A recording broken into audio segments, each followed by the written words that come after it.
Okay, so good evening. This is the February 21st, 2023 meeting of the Bristol Planning Commission. It is 7 o'clock on the dot. We have a quorum. So we'll call the meeting to order. First item of business is to review the agenda. Any additions, removals, or adjustments? I have nothing to add or change. If the members do or not. Okay, I will proceed. Next item on the business, I split new business up because we've got Porter Knight with us tonight to talk about some diversity, equity, inclusion training.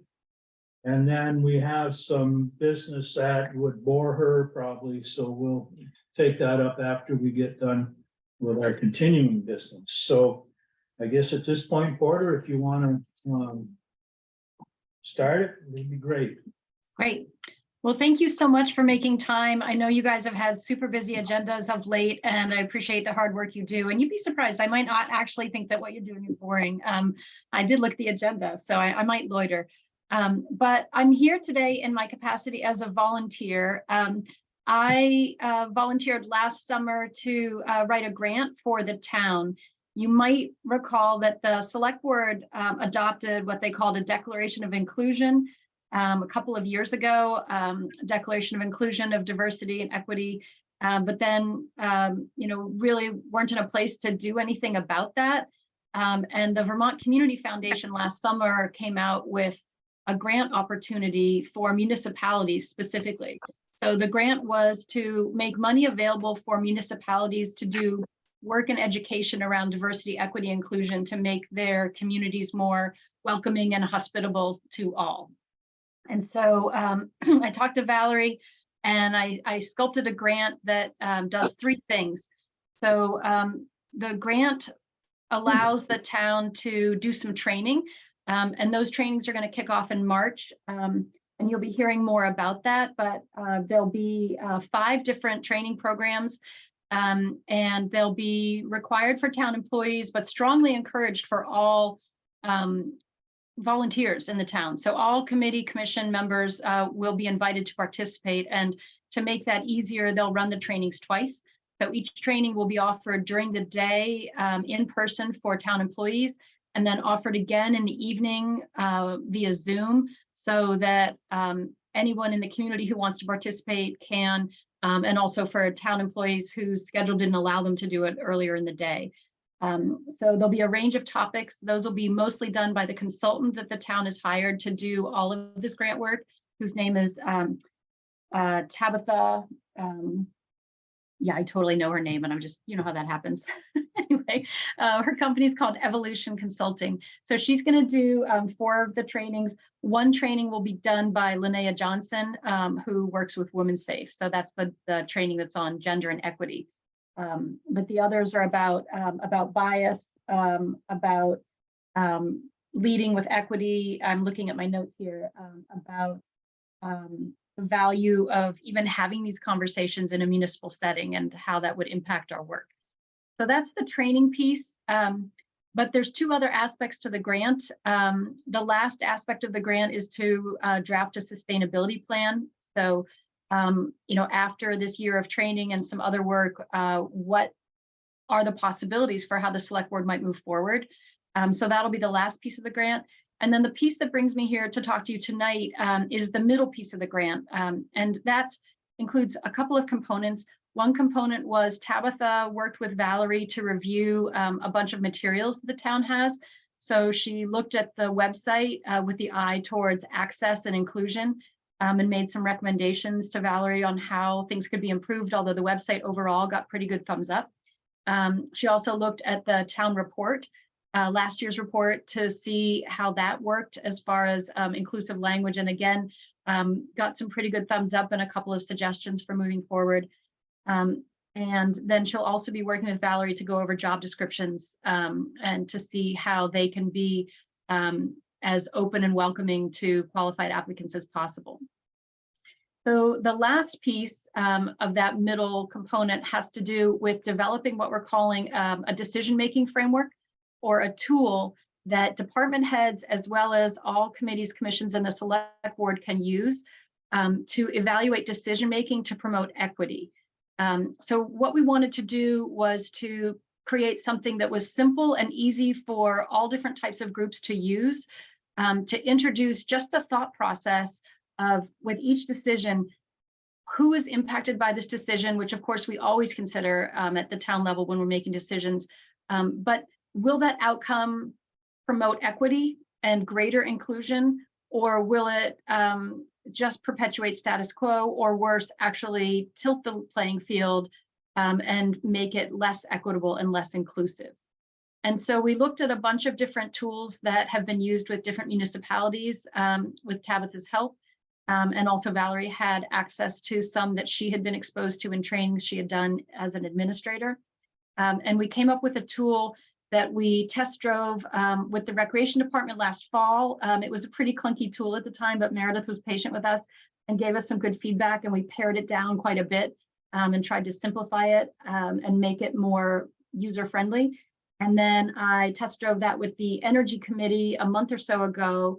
And now I'm here with it in its most recent version to share with you. So I can put that up on my screen and we can talk a little bit about it and how to use it. But before I go there, does anybody have any questions in general about the grant that we got for this work, or the trainings, or the other aspects of the grant itself?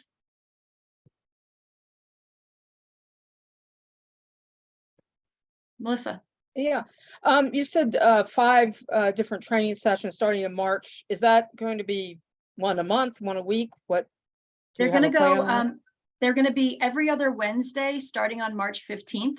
So it'll be Wednesday the 15th, and then March 29th, April 12th, April 26th, and May 10th. Valerie is working on a notice about that. So there'll be an email, possibly 2 emails, that will go out to all employees and all volunteers in the next week or 2. One will be a survey asking people sort of like, what do you already know, or what questions do you have? So a very simple, baseline survey about these diversity equity issues. And then the other one will be explaining the trainings and sort of like a save the date. Here's some things to put in your calendar. Thank you.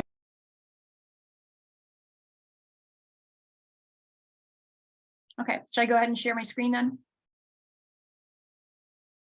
All right. So let's see. I think that you can see my screen. Also, you can still see me a little bit. So this is designed as kind of like a table tent. So the idea would be not that everybody's going to like have this memorized constantly, but it could be available either electronically through our website, or also physically, right next to the owl there on the tabletop. And so the idea of the tabletop is that on one side of the piece of paper, it has this little image of a steering wheel we're calling driving equity, but we tried to pare down the thought process to 3 questions that sort of just open a whole bunch of other possible questions for people to think about. So the first is, well, what's the goal of the decision? Which, that's not a hard question. If you're looking at any type of a decision, you've probably already asked this question. So what is the goal of decision? But then the other side of that is, who is going to be impacted and who's served by the decision? And who's being served might be the only category of people who are impacted, but there might be other people impacted. And it's not always directly related to the goal.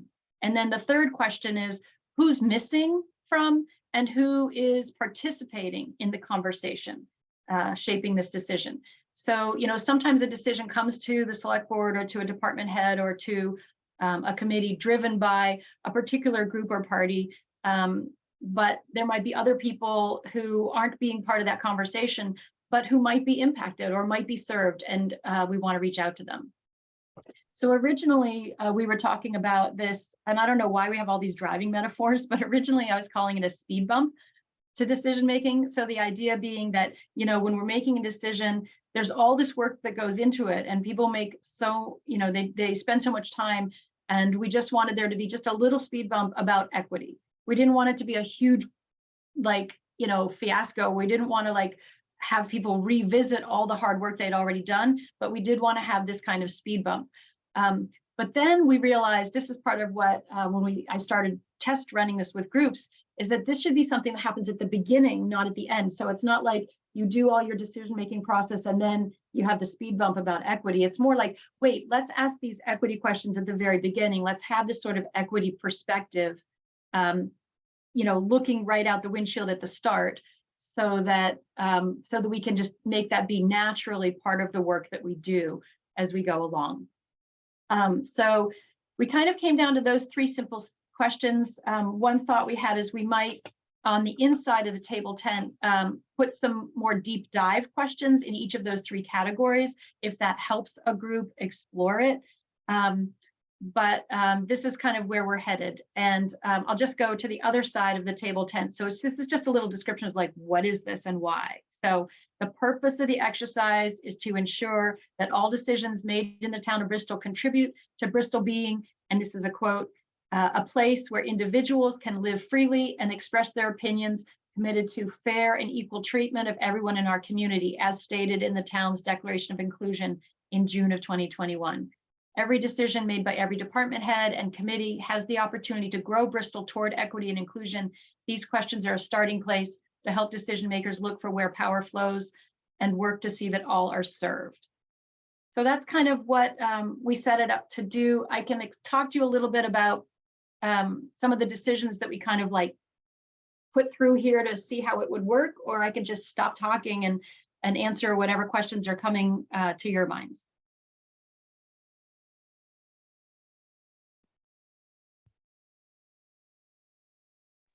An example Yeah. of what So- you've done. Okay, Shannon. So when I was talking to the rec department, the example that Meredith decided to test drive with this was she was looking at like a dress code or clothing requirements for instructors and rec staff. And this had come up because they'd had situations where staff were teaching like mountain biking, and they like showed up in really short shorts and ended up with like chafing, which was not only like inappropriate for being an instructor in that particular job, but also wasn't like modeling what they wanted the campers to be learning. So, she was struggling a little bit with this decision because she wanted to create some type of language that would evoke the desire to have, professional and appropriate attire, but without stepping on cultural toes or making judgments about like, gender appropriateness, like how do you communicate professional and appropriate, in that context? And so one of the things that really struck her by looking at it from this was she realized she hadn't even talked to any of her instructors or staff about it.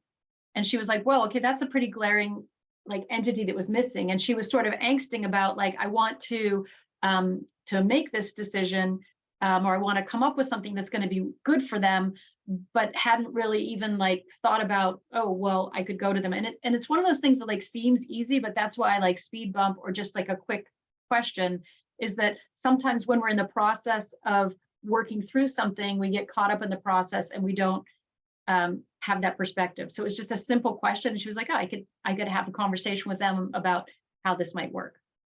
So that's one example.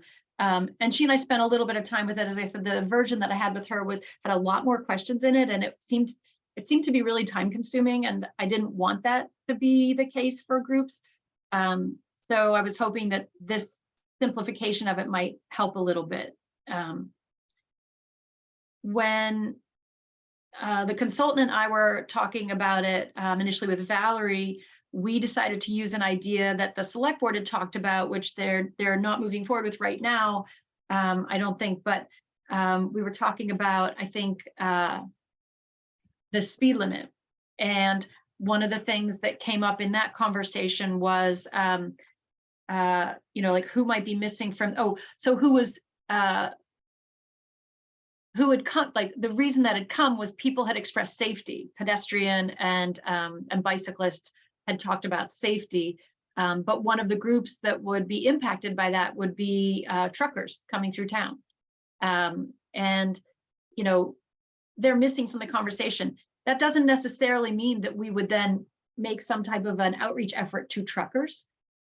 So I use that example to say that sometimes when you notice who's missing, you might say, well, okay, like we recognize truckers are going to be impacted if we change the speed limit in town, but that doesn't necessarily mean we're going to change our decision-making process or change our engagement approach.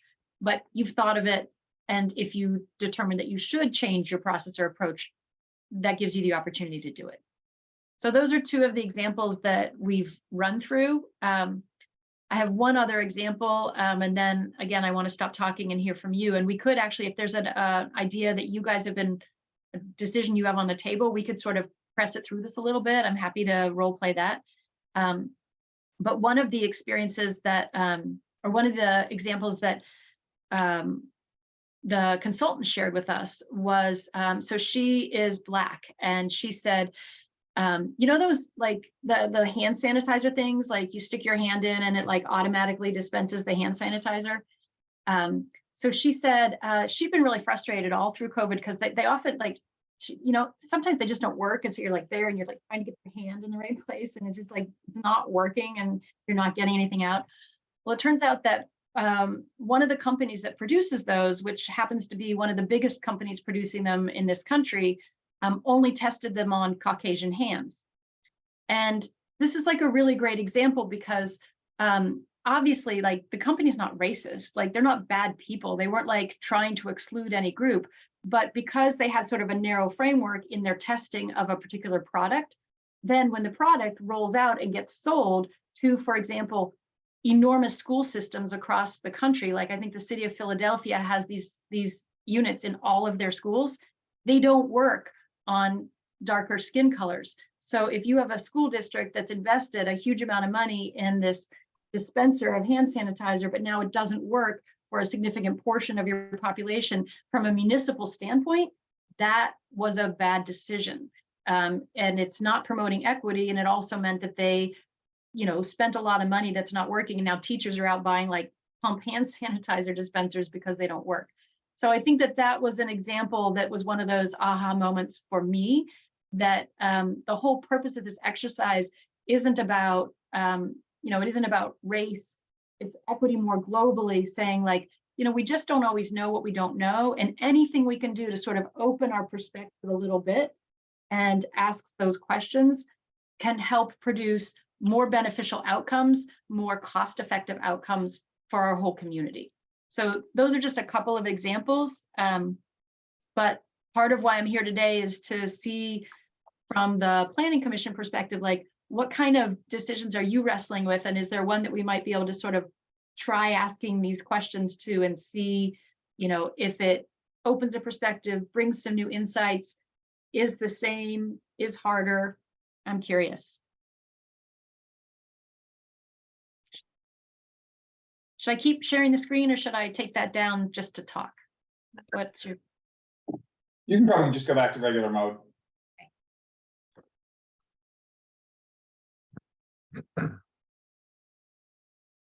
Thoughts, questions? Well, one of the, I guess if we want to do something, one of the things we're going to talk about today are accessory dwelling units, ADUs, which there are changing state requirements on them, which has driven a certain amount of debate amongst us kids.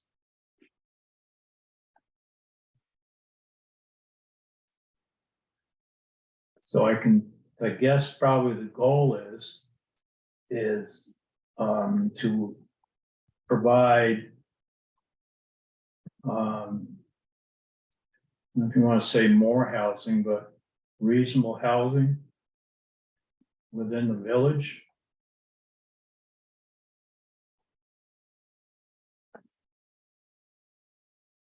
And then from there, it takes on, or has taken on, a discussion about impacts to neighborhoods, balancing what the requirement by the state is versus what we perceive as our village dynamics are. And I don't know if anybody else that wants to embellish that a little bit.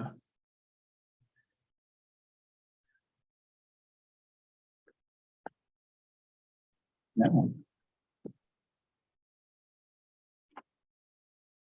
So are you, is this a decision you are making as a planning commission, or you said there were changes at the state level? Have decisions already been made, or are you guys looking at decisions to our rules? So some of it is driven by the state, so there are certain things that we have no choice in. But there are discussions around, how we make it workable, I guess you could say, or better define it, or control sounds like a very controlling word, but to, like I said, But balance. that's the right word. Balance.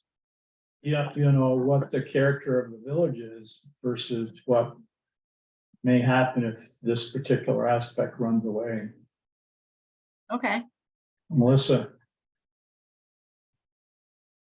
You're muted. I know, I'm sorry, I missed the last meeting. Is that that one sheet that was one of the attachments for tonight, section 404, is that the state?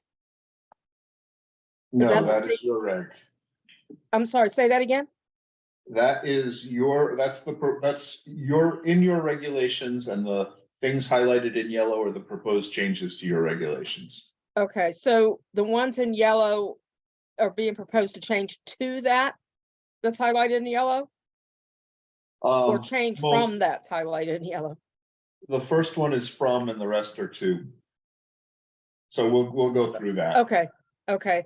I mean, because I can notice something in that when I looked at that, and if you wanted to, I don't know when you're talking about equity, if you're talking, I mean, like you said, globally, or as in everything to do with that, but that one section where it says new construction shall have a height of at least 20% less than the main structure. Does that mean the main structure that it's on? Is that what you're, like, if it's a garage, it can't be it can't double the height. It has to be 20% less than that. Or are you saying 20% less of like the main house? The main house. Okay. So accessory So dwelling units need to be associated with a single family residence. Okay, So basically it's 20%, it's making them a little smaller. The idea is to make them a little smaller than the main house. As a way of making sure they are clearly subordinate to the main Right. house. so would that not mean that it would be nearly impossible for a one-story home to have build on top of the garage? Because I don't think the height of the garage is gonna be, I mean, I don't see how you could possibly Correct. do that. You are correct 100%, and that is actually what that's driven by. Because we have a structure in town that was built that is taller than the surrounding structure, which set off this entire discussion. And how it's disproportionately bigger than the structure. So what the goal there is to rein that in so that accessory buildings in general, the garage itself, whether somebody's living in it or not, should only be 80% of the height of the primary structure. So it's trying to keep things so things are in balance and in a ratio and perspective that keeps it feels like that it's still subordinate to the primary structure. Right, so it's basically going to eliminate people that live in a one-story home from building on top of their garage and having an apartment there. But it would not prevent them from attaching to their existing home or converting the actual garage itself. That would be the other option you have. Okay, so it's possible that they could just build a small, but like you said, turn the garage into an apartment. So it needs, so we can carry a lot of this detail forward, but it needs to be clearly subordinate. And that's what the regulation's trying to drive. And But that, and going with this whole thing with the equity thing, that's, to me, that's people with only a one-story home are going to be treated differently than people in a well, two-story. you gotta look at the neighbors too, because however you develop that site, you're impacting the neighbors and you know, the area as well. So where do you want the equity? Yeah, that's what I'm saying. I don't know. I mean, it's just, Porter, is that something that where the decision Well, is yeah, made? so yeah. yeah, that's a great thing. And I'm glad you raised it that way because, it's like, where's the nuance here? And I think that when we look at this, that this question's like, what is the goal of the decision? And Kevin articulated that, there could be Right. some nuanced goals here, right? So it's not maybe a single goal, there might be a couple of different goals. So that's one thing that this question process might push. But then, who is impacted and who is served?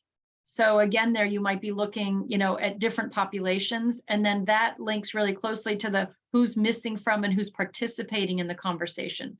So to your point, Melissa, the question might be, have we heard from, people with single-story homes and garages who would be interested in that? Do we want to try to create outreach to hear from them on this specific issue? And then, I think I think it was Kevin or Chris's point, like, what about the surrounding neighbors? So, who's missing from and who's participating in the conversation? So I think, those are the types of things where you're like, okay, well, what about this? Have we heard from anybody on that? Interesting, we haven't. Should we try to reach out to them? Who are we hearing from? Well, we're hearing from the people who have this perspective or this concern or this particular issue or angle.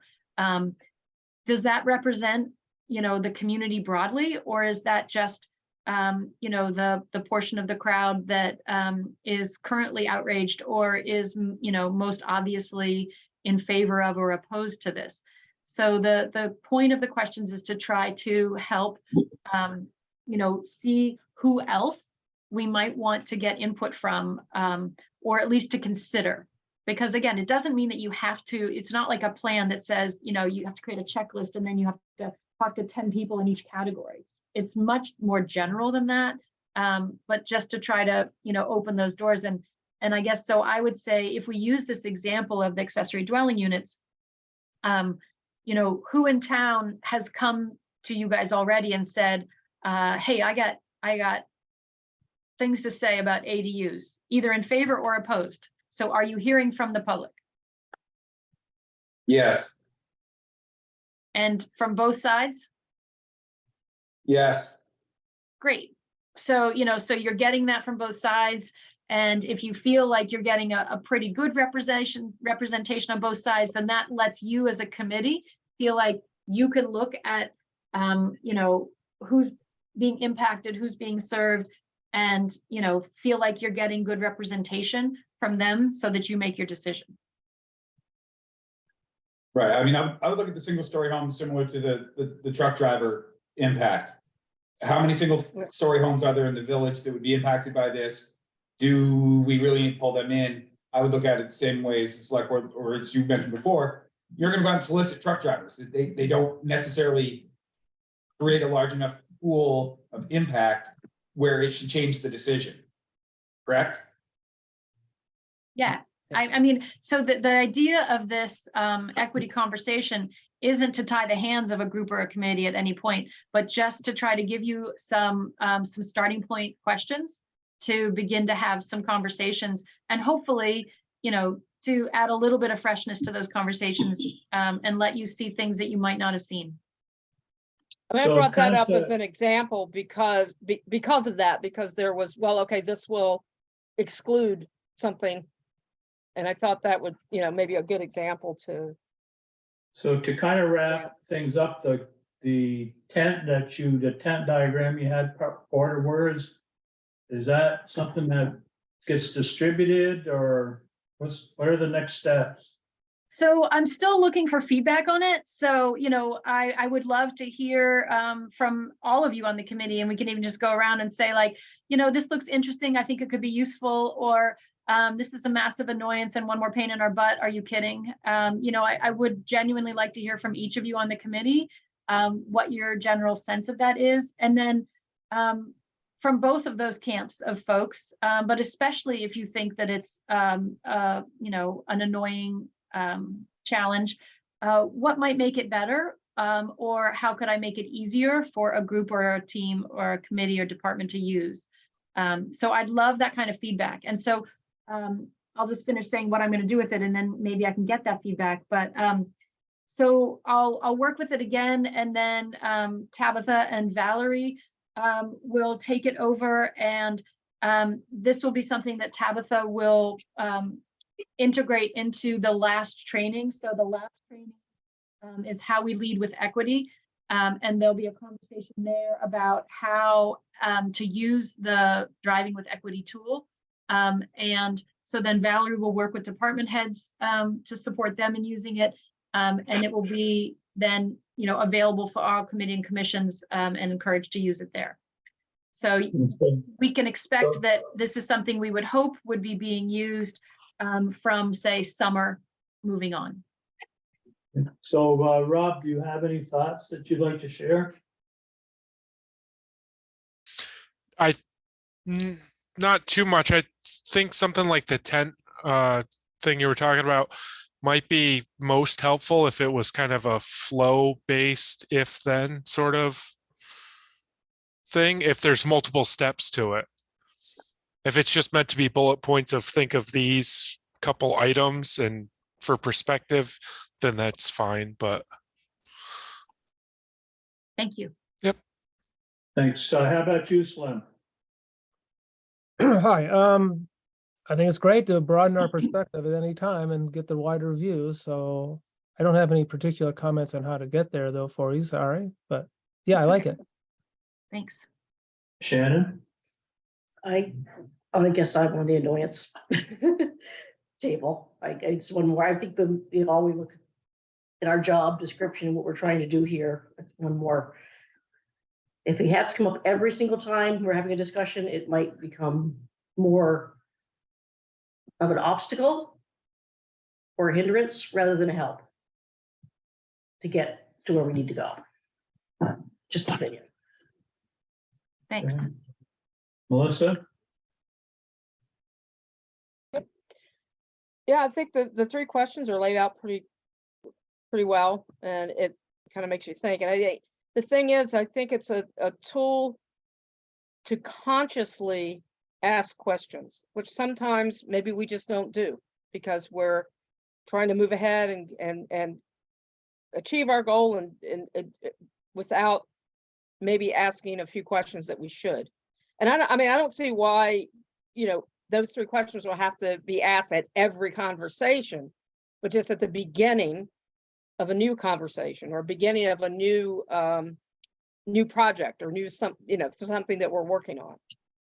So I think after the training, we will probably find that it's going to be easily usable and hopefully will not be an annoyance. So I could see that. Okay, Bill? You're still muted, Bill.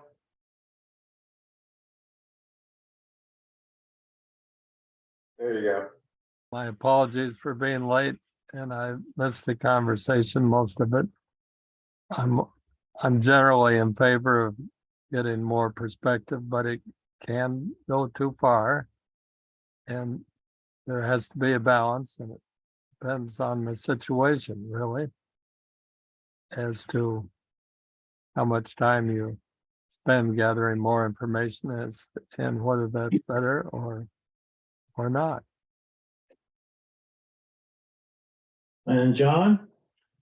Yeah, I mean, I hope that in all of the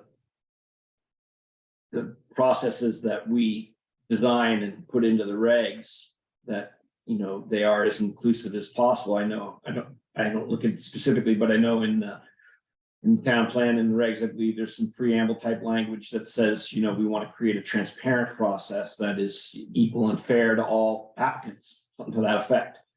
And it, all applicants, there are no qualifications there. And so I hope that we can aspire to that. I think we have some room to make improvements in the here and now with how things are implemented. In terms of notifying people, I think, to me, when it comes to zoning, where things that might be impactful in a given location, the neighbors ought to be, proactively engaged. So I would like to see that,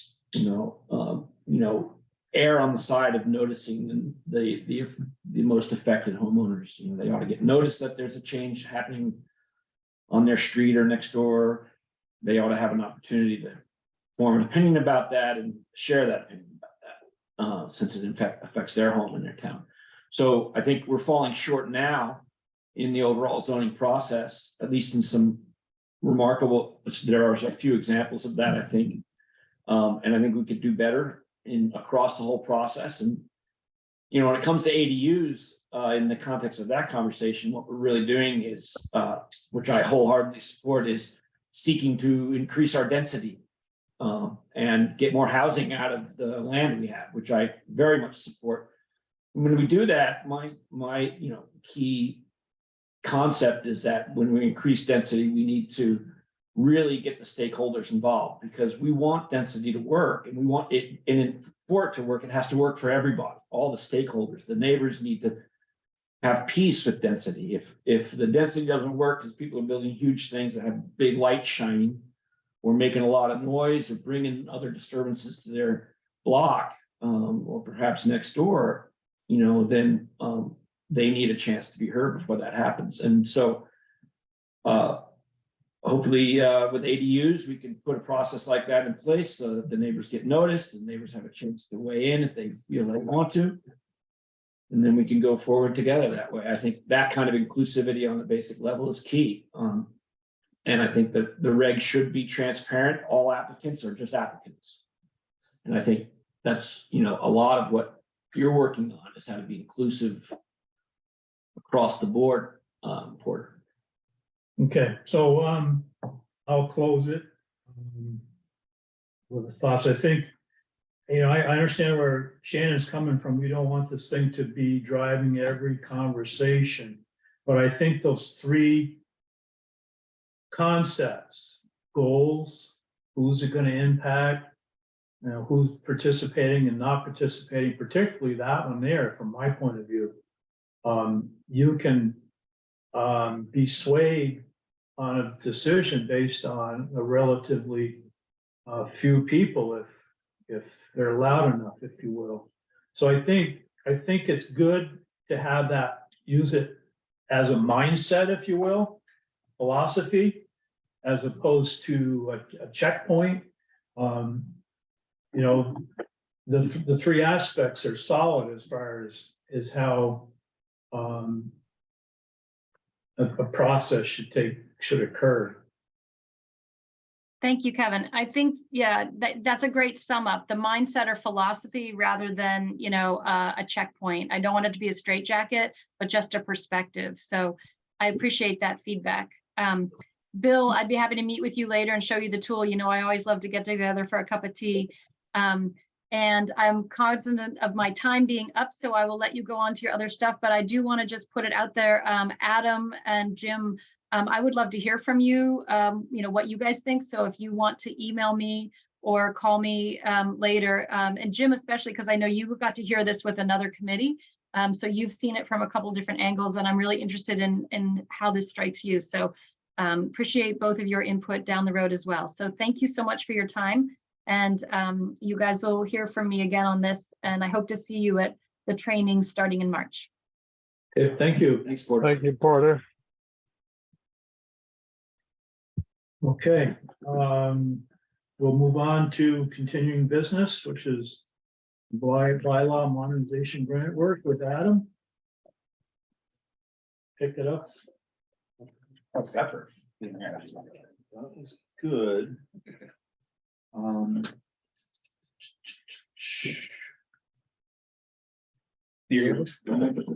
Because before you go, Yes, sir.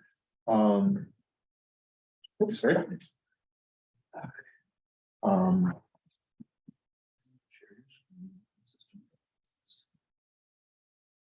So do you have? Are you just trying to get the map up?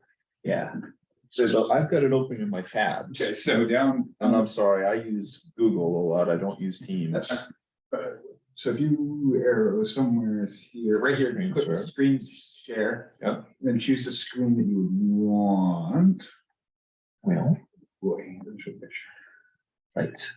Give me one of these two columns. to do that. Housing, system preferences, security, privacy. To change the content of your screen or using other apps.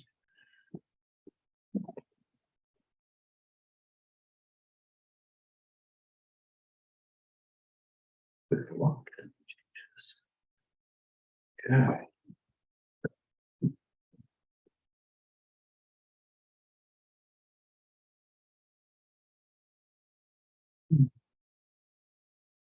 Okay, I think I did that.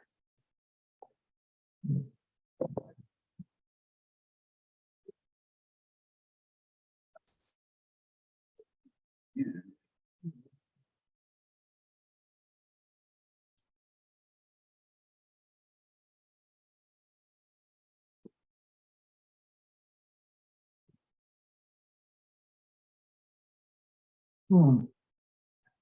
Hmm.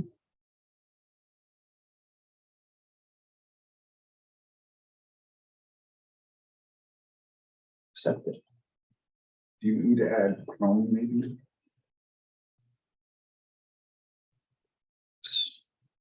I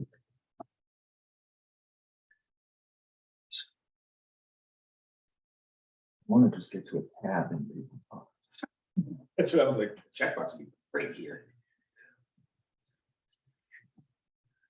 Can you?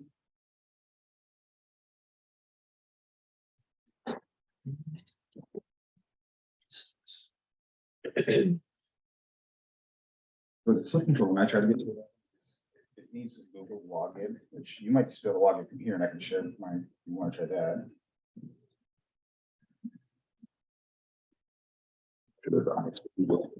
Nice.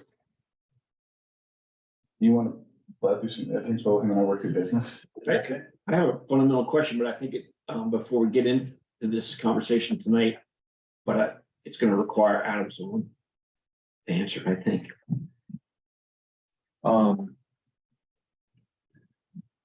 Tell you what, for the ADU, let's get into the ADU conversation. Okay, not a, and that you have. Yes, that's. Yeah, it's this one, right? Yes. Okay, so I can share that. Okay. Back to here. Okay. Share that back way. Okay. So I apologize to you all for that little delay. I use Google, not Teams or Zoom, and I'm having trouble finding my docs in Zoom. As you all recall, last meeting, we spent a long time discussing accessory dwelling units. What Kevin included in your package and what is up on the screen is basically from your regulations. Remember that accessory dwelling units are driven by state statute. Basically, they need to be allowed as a permitted use where single family homes are permitted. The section 404, which is up on your screen, and which was in your package, basically is Bristol's current regulation. The highlights in yellow are what we are proposing to change. So there are things that we either subtracted or added at your last meeting. So the efficiency in one bedroom apartment, basically, and I should take out defined as an efficiency or one bedroom apartment, that should be removed. And basically, we're removing that to mimic the statute. It was a statutory change last session, so that now accessory dwelling units can be more than a one bedroom. But if you'll notice, we are also changing things a little bit the other way down at the bottom, in that under number B, one of the things that we've added is the accessory unit shall have a lesser number of bedrooms than the main structure. So what we are trying to do is what we added, most of what we added is basically defining clearly subordinate and clearly subordinate comes from the statute, so it's something that is allowed. And we're amending Bristol's regulations to define clearly subordinate as 30% of the total habitable floor area of the single family dwelling, or 900 square feet. That was previously 1,000 square feet in your zoning regs. The statutes has 900. Basically, last meeting we chose, I believe, to go to 900, or that's what we talked about. And then we added basically 4 other conditions to try and make sure that accessory dwelling units that are constructed in Bristol are in context with the neighborhood, and clearly subordinate to the main structure. So we don't want all the historic houses overshadowed by big new structures. So the first is the accessory dwelling unit shall have a lesser number of bedrooms than the main structure. Subordinate, it's going to be smaller. And that kind of goes to, and it reinforces A above. New construction shall be set back from the front property line 20 feet greater than the main structure. So it's got to be set back a little bit further from the road behind the main structure, which reduces it. That is already. I have a question on that one. Go ahead, Melissa.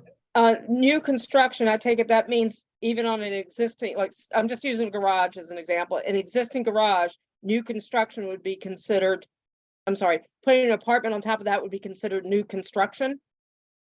Are you Or- changing basically the footprint or the outside of the shell? So if you had an existing garage and you basically raised it up a level, right? So you created a whole new level.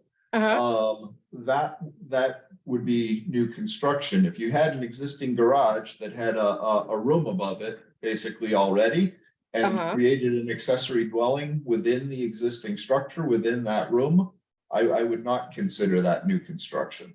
But it would Okay, be a change of use Well, and therefore subject to conditional review, would it not? no, it wouldn't be, because your garage is an accessory use. Putting the accessory dwelling unit in the garage would be create an accessory dwelling unit, and basically accessory dwelling units are permitted in all districts where there are single family homes under state statute. So therefore it would be a permitted use. Well, I'm not sure I buy that. I mean, I defer to your expertise, but I mean, why wouldn't it be a change of use? If I change a commercial use to residential use, that's a change of use. If I change a shop to an apartment, that's a change. Anywhere you put an ADU on a property, it's a change of use. Right, that I would contend that that's a reasonable contention. And I would. I think if you take a piece of grass, which is part of a single family home, or even a duplex for that matter, or a multiplex, and you change a piece of grass to a dwelling unit by building something new on it, that's definitely a change of use. And unless it's owner occupied, it verges over into the possibility of being a home business, which is reviewable by the town for its comportment with the area. So accessory dwelling units need to be in owner occupied areas. That's part of the statute. So it has to be in an owner occupied. And I guess I'd say, I would also tell you that it's still a residential use, and the purpose of an accessory dwelling unit is to be accessory to the main single family dwelling that's there. And that's why it's like a new rental apartment. It would be just like I took a space and a building that was used as a garage and turned it into for market rate rental. That would be a change Right, of use. so the use would, back to Melissa's question is. yeah. The statement is, new construction shall be at least 20% less than the main structure, or the height, it talks about that, and from the setbacks. Changing an existing structure, like if I converted my garage into an ADU tomorrow, I would need a permit for the use, but not for the actual pounding of the nails. Well, my main question, actually, Time out. Mhm. We've spent at least 2 meetings almost exclusively on ADUs And we've hashed and hashed and hashed. There are state requirements for them, and granted, John, it is a change of use, but the state says you're gonna do it. So I think I don't we read need the to, statute that way myself. I You read the think statute what we need myself. to do is finalize what we agreed on the last meeting with the wording and Yeah, move on. I'm sorry, it was just a question, it doesn't even, it's not even talking about change of use in this thing that we're talking about. My question was about the structure has to be 20 feet greater from the front property line than the main structure, and I mean, aren't there homes where a garage is either equal to the same distance? You know, Right, if it's so again, this is talking new construction, and if you wanted to build a new Right. garage with or without an ADU in Right. the village area specifically, in the high density res, it already needs to be set back behind the front corner of the home. I'd have to look at my exact regs, I don't have them in front of me. I think it's 20 Yeah. feet. We mimicked what's in the statute. If you have an Right. existing garage that's in front of your home, that would Uh-huh. not be new construction, it would be a new use. That's So what I was it's- asking, if you built on top of that existing garage that is, would that be allowed, is what I'm, Well, you invoke D, you invoke item D if that was. So I guess, Melissa, my answer to you was, are you changing the outside of the structure? If your existing garage already has a peaked roof and an Okay. apartment over it, then you're okay. You stay within inside that area and you you can can do change it. it, okay, If you have to raise it up, then I would say that would be new construction and you'd have to abide by. Assuming you adopt these are new, these are things that we put in to try and address some of the concerns that you all raised at your last meeting about wanting to make sure that the accessory dwelling unit was clearly subordinate to the main use. Right. So we talked about. So also from a zoning standpoint, if your garage is not 20 feet behind if your accessory building is not 20 feet behind your building, your primary structure that you wanted to add on to, whether it's to add a second story to it to store more crap in, or if you want to turn it to an ADU, that's a pre-existing non-conforming structure and would have to go through the conditional use process to get permitted, or a waiver process, whichever way it shakes out to the DRB. So Right. whether ADU or not, adding on to a structure that is a pre-existing non-conformance, there's a process. If you wanted to build brand new, you would need to set it back and meet these requirements. If it's already set back behind your home and it's a legal building, right, like if somebody adds a second story to their home currently, if they don't change the footprint and it's an existing conforming structure, we don't require a building permit. We don't require a zoning permit because they're not changing the footprint. And as long as it stays below 35 feet, it goes on. So Yeah. nothing here changes what we already require, with the exception, we put a height restriction on accessory structures, the 20% height thing, which I think we're gonna roll into accessory structures in general, is what the long-term plan is. Okay. So whether somebody lives in it or not, it's gonna have to follow the same set of rules. okay. And everything else, everything that's existing now is grandfathered into that. I mean, not building, just existing. Yeah, an existing ADU.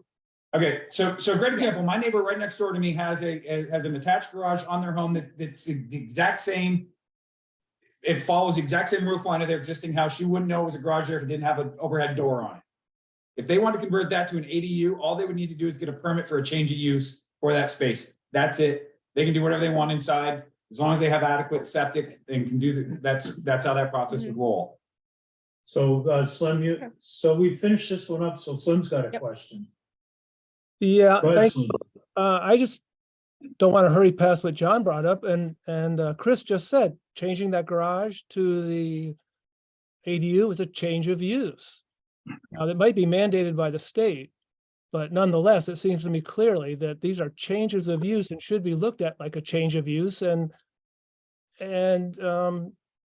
use that possibility to do this, like John was saying, kind of like to make sure everybody's going along. I mean, I like his notification, very important. And we need to protect the existing neighbors to some degree as best we can. And why not make it a change of use so we get to look at these things before all of a sudden there's a lot of, we have one very ugly example right now. And we don't want a bunch of that, I don't think, in this town. I don't think any one of us here. So what's wrong with So, going that route? so Adam, can you clarify? once John, again? may I have that statute? Yeah, so I just want to follow up with Slim. So right now, while it may be, it would still be a permitted use, which would still require a zoning permit. No different than building a new single-family home. It's the same process. A by right use still gets permitted. The difference is whether it goes in front of a board or not. It's a by right use by statute, which means that it's reviewed by the zoning administrator and it follows that process. I'm sorry, but by right is not the term the statute uses. It says permitted, and a site in a project that is permitted with conditions is still permitted. Projects that permitted with site plan review is still permitted. We shouldn't confuse the terms. So, Permitted with, and the opposite of permitted is not totally unregulated. And in fact, the statute has a few points where they do regulate these things. And I think we have the local control in my reading of the statute, because the next sentence down that I highlighted says a bylaw may require a single family dwelling with an accessory dwelling unit to be subject to the same review, dimensional or other controls as required for a single family dwelling without an accessory dwelling unit. Right. And So we would have to change all single family dwellings in all zones to be reviewed. it could Yes, be- it's the same level. It's not, Well- you can't put a different level on an ADU than a single family home. So every construction in the town would have to go through a review board, is what you're saying. I don't see where I said, I see here where it says you can put different things on these. And I also think that, what we're talking about here, let's keep the big picture in mind. We're talking about increasing density in the village, but mostly in the village, some other places too, but primarily the village. That's good. I'm for it. I'm for ADUs. But density has to work for everybody. And we don't want to give up local control so that, if you want my personal story about how I've dealt with a situation that went forward unpermitted, and I've spent years trying to unwind the impact that those developers made on my personal life in terms of parking and light pollution because they installed prohibited fixtures and stuff like that, none of which was done in a permitting process because they were allowed to go forward without a permit. So I've had to wrestle that back over years, and that's a waste of time and energy, and it's really a bummer and it's something I'm reminded to every night when there are half dozen floodlights, shine into my windows. So, if the answer is state says we can't regulate this stuff, well, I'm not quite that ready to give up my local control over that because I'm for ADUs. Can't we find a way to do them that gives a little bit more say-so to the neighbors and to the town? And so we can deal with some light issues, so we can deal with some noise issues, traffic issues, and maybe, sort of the look of the place, although that's not, the primary thing. Height would be an issue. We can regulate it on height. We can regulate parking. If you look further down, they allow us, when somebody applies for parking, they say things like screening and circulation and that sort of thing can be considered. So why do we just arbitrarily say nothing else can be considered? So they need to meet your parking requirements for numbers, but it's not a site plan review. Bristol does not do site plan reviews on single family dwellings, and therefore, and I would tell you it shouldn't. Unless there's a change of use. No, if it's a single family dwelling, basically you don't do a site plan review. Unless there's a home business proposed. That's a different use. Well, what if somebody builds an ADU and downstairs they have a home business? They would have to get permitted for the business. Every piece is different of the puzzle. The problem is a cookie cutter, a any zoning, we can get into the minutia of every single instance. And we can tear it apart where it does or doesn't work. And just having done this a couple times, it's where we get bogged down in the quicksand. But I'm just here as input. I will stop. And I think the statute is clear and So do I. but yeah, I my know, I professional know. opinion is- So, well, let's stop here a minute. Let's take, I'm not sure how to proceed on this because I'm hearing, and I believe, from my point of view, that if you've got a single family dwelling, you can put an ADU in, you gotta get a permit just to make sure that the administrator, Chris or whoever, make sure that you're still complying with all You have the, wastewater, you have parking, you And have. all those things, but it's is something that can go forward. And I guess I don't know what the rest of the commission, I mean, John definitely has an opinion and Slim is sort of agreeing with him, but I don't know about the rest of the people on the commission. If we want to dive into that level on ADUs, and the other thing to keep in mind is we've got a lot, this is a poor reason not to settle this issue, but at the rate we're going, by not moving forward and understanding what's a reasonable interpretation of what we're trying to do, and unreasonable is not a good word either, but come to a consensus on what we're trying to do, we're never gonna get this thing done, and Adam's, and it's the same great thing, but Adam's gonna run out of money in about. Yeah. Well, we should not And be in a so- hurry to give up our local control. And that's what we're doing. And I think there are ways in comportment with the regs or with the statutes that we can have just a little bit of say, so we can create a process for neighbors to have a say about ADUs. So- We can create some light regulation that makes sure that it keeps Bristol beautiful and gets all that density in there that we want and So we doesn't, if we want to talk about an example of how not to do it, let's look at Garfield Street. What happened, what didn't happen there, and let's make sure we don't do it that way, because that's essentially an unregulated outcome. That's what happens when you give away your control and you just let people do whatever. That's what happens. So that building would have followed all right. Its footprint is 200 feet bigger than what it needs to be, than what it And should have that, been. and when you drew that on the application, you didn't stop it. I didn't see it. It was, You didn't see it, you signed the paper. That was Absolutely, drawn John. on. John, I made an error. I have owned that Okay, so there 100 was an error goddamn there. times. So you want to go down this road? No, I'm just, I feel I have like- never makes discussed it plus- with anybody, so I'm trying to figure out what did go on. I don't know. So I mean, that is a great yardstick to point. Yeah, it is. But Let's analyze that and see. we have. Well, I I've believe never- we have, because So- we came up with these. That A through E, so I don't know, does any, So that building could have been 1,000, it's 1,200 square feet footprint, just give you the million. Which is, from the moment he applied, it showed that, and the regs say 1,000 limit, right? So if, let's say you built it 1,000 square feet and built the He exact same. didn't, he showed it as. a John, 40 by stop and 30. let me finish my sentence. Sorry. If he had built it at 1,000 square feet and built the exact same red metal building at the 27 feet tall that it is, it would have the exact same impact visually that it does where it sits. Yes or no? I don't know. I'm not sure I understand your question. So if he'd shrunk that Did 200 it go square through feet, the process or did it? it went through the process. I missed the Backwards. 1,200 square feet. Backwards? Backwards. He's in a building application. I approved it. I missed it. A neighbor asked a question. I reviewed it. It's a duplex, he doesn't live there. And so he's disappointed too. Remember that this isn't just about regulating the giving the neighbors a say. This guy's frustrated because he can't see his vision through to it because that would be against the rules. So it doesn't work for anybody. When you go around the rules like that, it doesn't work for anybody. back to the point, we're just going around on circles on this ADU, we need to get past it somehow.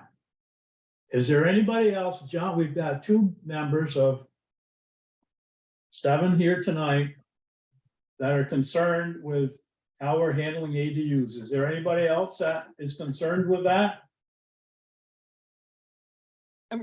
I just have If one we more were to do a question. It'll be thumbs up, really thumbs quick. down, It'll be really quick.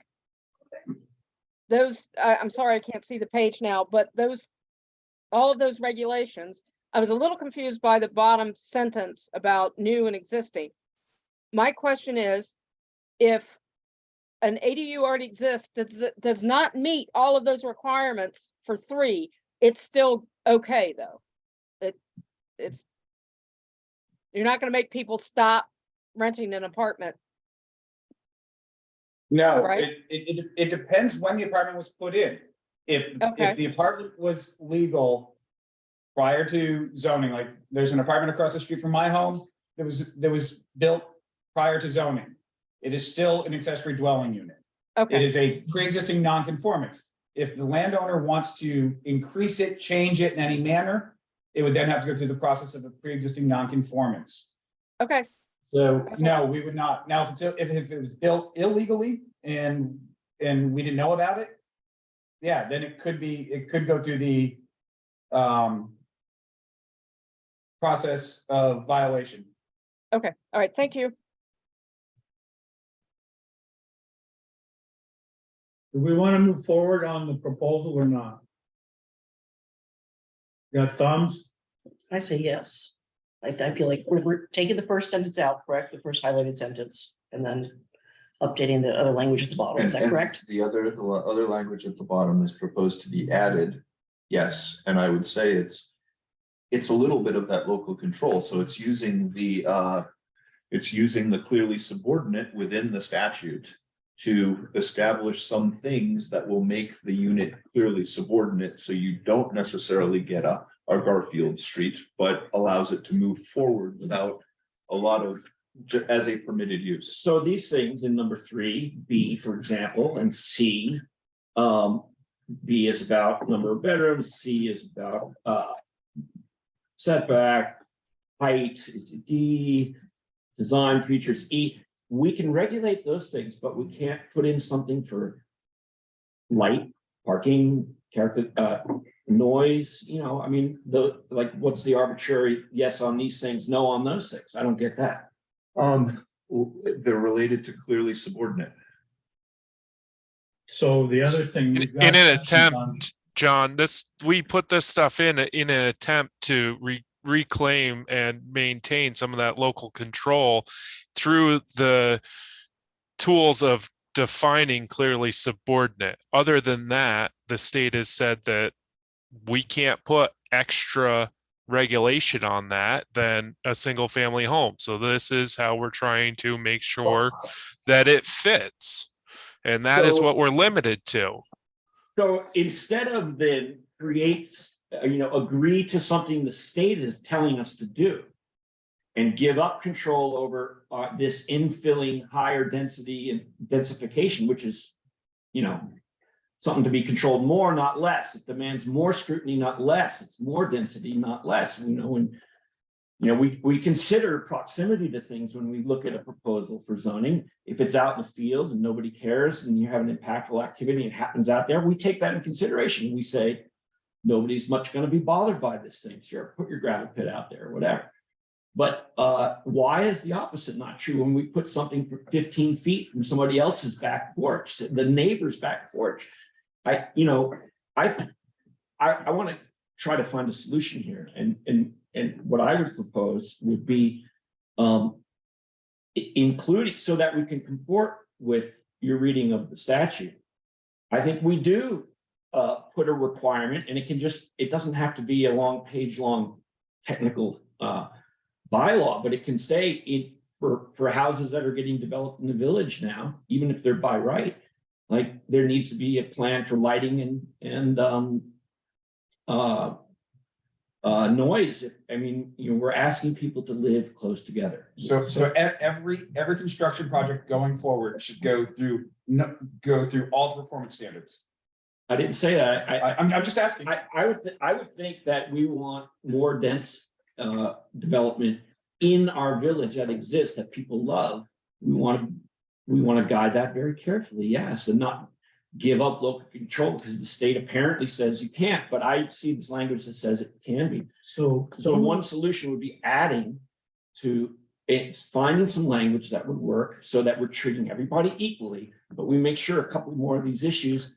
Make these ADUs, slide in better because we don't. I mean, I think we have a really clear consensus, or don't we, that the thing on Garfield Street is not how we want to go forward, right? We don't want 50 of those popping up in the village, right? Or if I'm wrong, I'll shut up.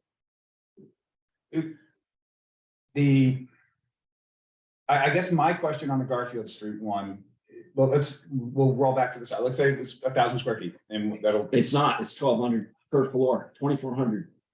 We base it on footprint. That was ignored. I'm gonna take a deep breath. Because we've gone over this once. As I said, let's say it was 1,000 square feet. I wanted to build the exact same thing in my yard tomorrow. Let's go down that road. I want to build a 1,000 square foot building, red metal building, 2 stories, meets all the criteria. You're saying I shouldn't be able to do that? If I wanted to build a garage in my backyard tomorrow, it's 1,000 square feet, 2 stories, red metal building, looked exactly like what's up there. Can I build that? Well, if it's over 64 square feet, you got to put in a permit application. It would be a zoning permit, and it's a permitted use. It's an accessory building. It's a garage. So I would then be able to build that. Yes Yeah, or no? It's not a dwelling. A dwelling is a whole much more impactful thing. And zoning recognizes that as zoning 101. I'm just asking for whether I could build the building. I don't want to react to hypotheticals. Let's react to the real thing. Okay, Hannah Lucarelli right now is building a ADU behind her home on Pleasant Street. When the list that you got that was sent out, did anyone go look at that? Okay, so it was a small garage, single 1-car garage. She tore it down. It meets all the requirements as far as setbacks and whatnot. It's a cute, it sits back behind the house. It's cute. That one is fine, right? Nobody's complained about that, the way it looks. All the other ADUs, we've got 2 on Church Street that are garages that look cute and quaint. But is it the problem with Garfield Street, the appearance of that building? I think it's the appearance that the neighbors didn't get notice, that there wasn't a process for them to have an input and ask questions. I think that the outcomes is problematic. It's obviously not what we want to replicate throughout the village. So how do we prevent that? That's my only question. So How do we- John, what John. don't you want replicated? What don't you want replicated? Forget the dwelling, because he does not have a dwelling. He does not have a permit for an ADU at this point. The first thing that would be important is that the rules be applied properly from the get-go. That was the original sin. And I John, get it. may I ask a question?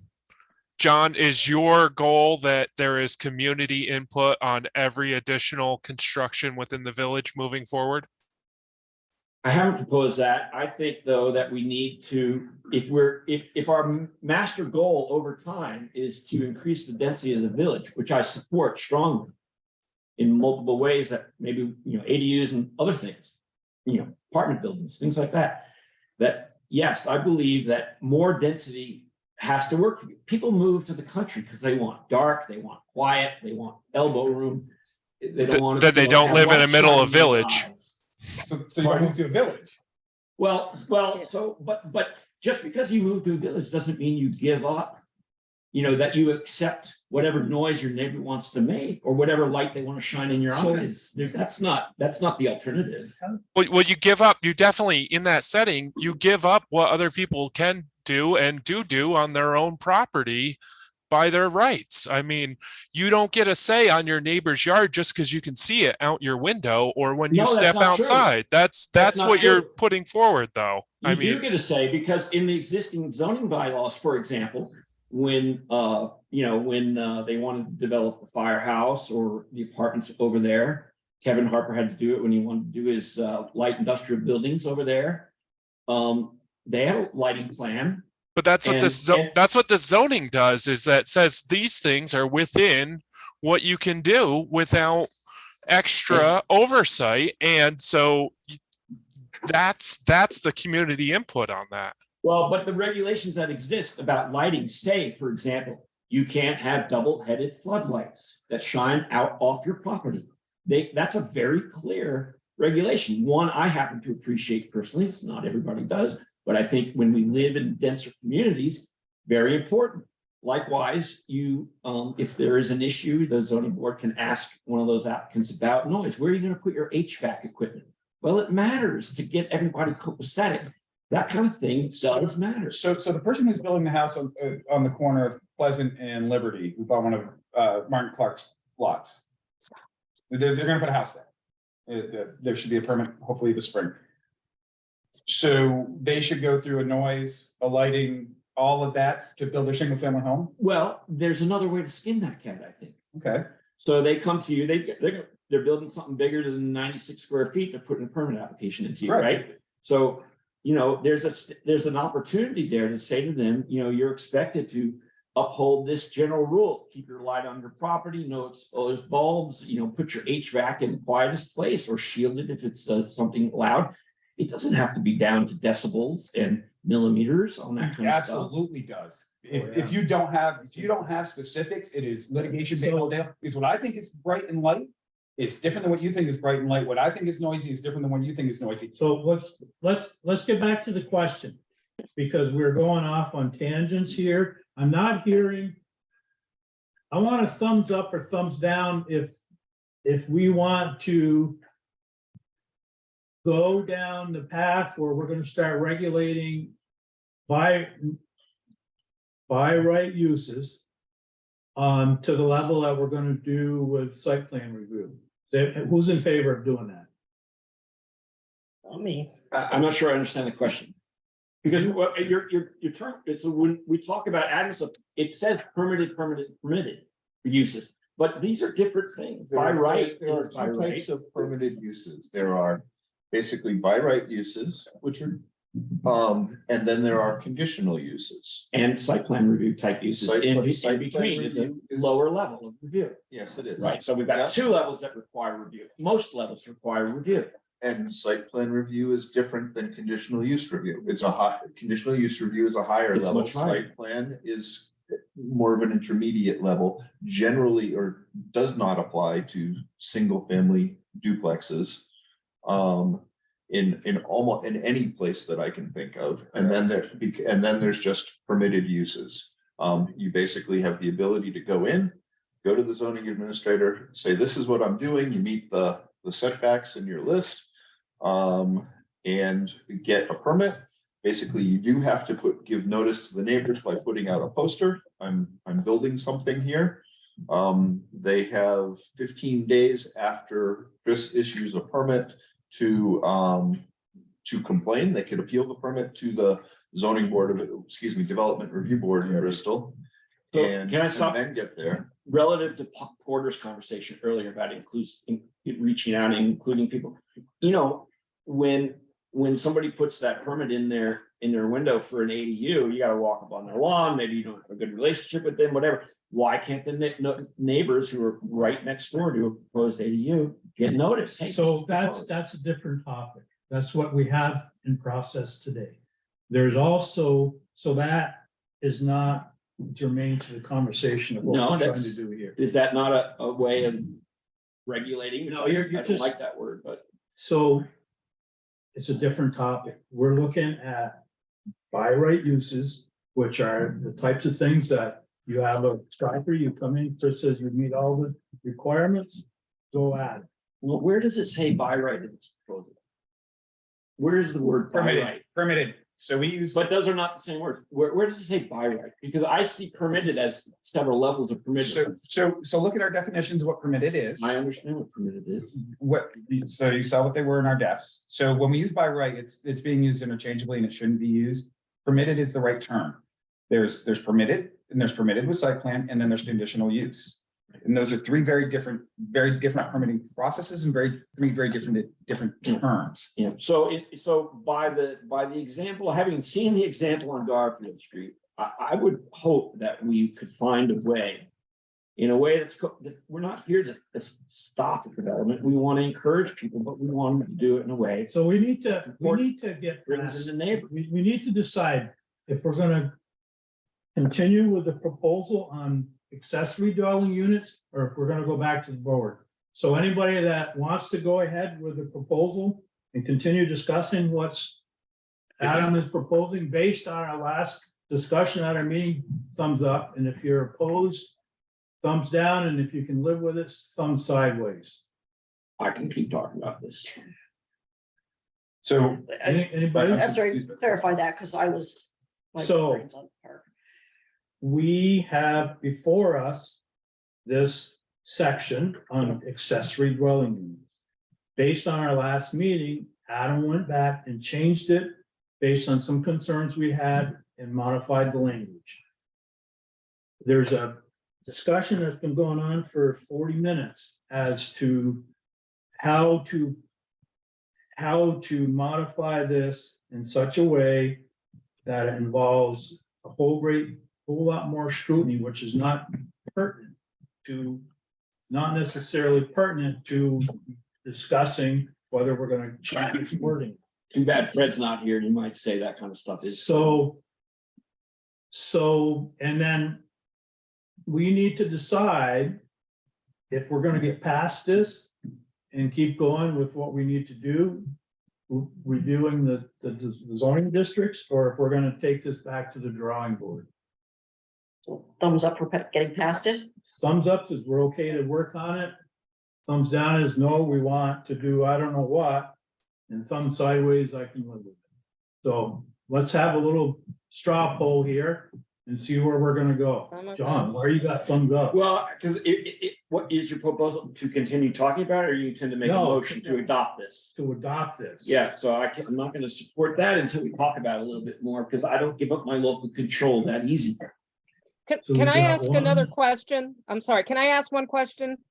Again, with my ignorance of zoning, but are there already regulations about light, like you were mentioning with the light shining and that, are there already regulations in building a home or having a home that you can't have bright lights shining off your property and? Performance standards, but do they apply? So the answer is no. The right answer is now. yes, No, there not aren't. for single family. Not for that single your family question? homes. And That's- not for that's- that accessory was my dwelling question. units. That was my question for single family homes. There's And I think nothing that's a about, failing of Bristol's regs, and we could solve the treating everything equal if we could find a way to, as we move towards greater density over the next decades, you know. So the question on the table is, are we gonna go forward or are we gonna go back and reinvent the wheel? Thumbs up, thumbs down? I thumbs saw sideways. 5 thumbs up. In my count was 5 thumbs up, but Can't see. Can't see sleep. Yeah. So we're gonna move on. Okay. Does that mean that you are accepting this I as don't- proposed I for don't know right if we now? Talked about. it. Kevin, do we need a official motion on this, or are we not at that point with this stuff yet? I think we just need to, It's up to you. We're not at that point, are we? I would hope that we can agree amongst us kids that there is a concern and it's not a majority concern and move on. But if we've got to make a motion to Okay. formalize it, no, So- we can do that. So can I just stop for one piece of input? So what you've got here is the definition of an ADU, not the process of acquiring a permit to get one. If you look at what is here, I guess that's the $1 million question. When you look at the definition that is in front of us, is that a accurate portrayal of the definition of what an ADU is? Not the impact, not the process, but how we define what it is. Is that's I have very few issues with how we define it. I have issues with the sentence at the bottom of this page. Any accessory dwelling unit, new or existing, that meets the above conditions, which are very few, is a permitted use in all districts. That small sentence blows a hole in our ability to guide growth in the village and anywhere we're gonna have ADUs. I don't know why this board would be so willing to give that power away. Especially when it involves the village fabric that we love and we, in our Okay, we're town just plan going- says we should protect. We're just going back to the 40-minute discussion we had. So Why are we in Looking such a at- hurry to give away the local control? It's been So, three meetings. John, if I Well, it's a could, big deal. if I could answer you, I would read from the statute and I would say no bylaw shall have the effect of excluding as a permitted use one accessory dwelling unit that is located within or appurtenant to a single family dwelling on an owner occupied lot. But That's we're what not that excluding, sentence we're comes saying you can have it with these certain things attended to. That's not excluding, it's not prohibiting. It's saying it's permitted with So these conditions we're or with gonna- these site plan reviews. So Why not? we're gonna move on. So has anybody got any issues with the yellow highlight underneath item 3? Yes. Isn't that one, shouldn't the language be at least 20% back from the road compared to the house? I don't have it in front of me right now, but maybe it needs an at least in there? Because you can put it 30 feet behind, I assume. Minimum. Not. Yes. I can't see it now, but I thought when I read over it, Hang on. 20 feet greater than, at least, yes, we could put in at least. at least 20 feet greater, yeah? Yeah. Yes, 20 feet greater, you mean less? at least 20 feet, it's gotta be set back Should you say- at least 20 feet greater than the main structure. Oh, More. that's a setback. I'm sorry, I was looking at that. At least 20 feet. Wouldn't it be 20 feet or more? That's fine too, yeah. Yeah, way I to would say put if we just did 20 feet or more, I think would be clearer. Or more than the main, yep. The construction shall be set back from the property line 20 feet or more than the main structure. Is. Yeah. No, we don't put is at least. Anything else? I have an item E. The part of the sentence or it says consistent design features. I'm a little reserved about that. I think that gets too far into telling people how to build, and make their, whatever it is, whatever it looks like. So you don't want to put, Clapboard use the house as clapboard or vinyl use the house as vinyl. And that's sort of what this could get into. yeah, I have the same concern from the, I think materials compatible with is reasonable. I.e. wood construction, if you will. it's even a tough one. I mean, Why would, I mean, I put cement board on my buildings now. or steel. Steel. Steel is red. So I think the whole intent of that, It depends on what Item. kind of steel you put on it. Is it bright red or is it rusty? so the intent of that was to try to work For around cost. the issue that there's a metal building going in the back of the wooden building, so. That's a tough one too. I mean, because you also have people putting in. I mean, does it also fall in roofing? So if you have a building with a slate roof that you couldn't put a building with a metal roof, because we're talking, the material's compatible. I just look at it from my end of enforcement. This is immediately gray. Unless we're gonna define those two terms very explicitly. Yeah. I would omit that entire So section. maybe, Yeah. so maybe materials compatible with the area as opposed to the main structure, and that would give you some flexibility as to the different types of roofing, for instance, that are being used in that area. It could just say should be in keeping with the character of the area or the neighborhood. The state actually struck down that is Yeah, from a that's conditional use, that's like, if you use that as the only reason to shoot down, it's actually state statute. It's not appealable, that's what it is. Right. It's not appealable, but it's not a non-standard anymore. It's not a standard we have to abandon. I think once you Yeah. put the word generally in there, it just widens it out. I mean, I don't think the word generally should be in there This is if you're gonna have this it. is virtually impossible to regulate.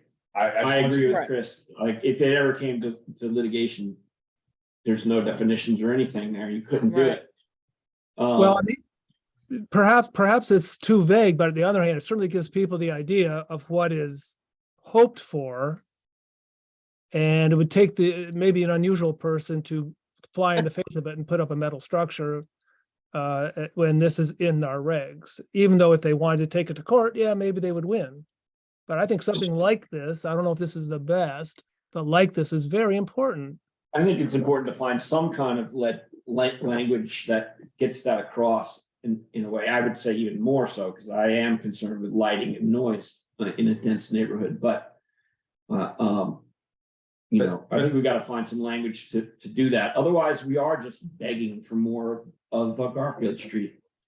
I don't know about that. If you look around, we just went through, and I don't know who looked at it, but we went through and had a request, and I think it was you, John, said, well, what's out there? Yeah.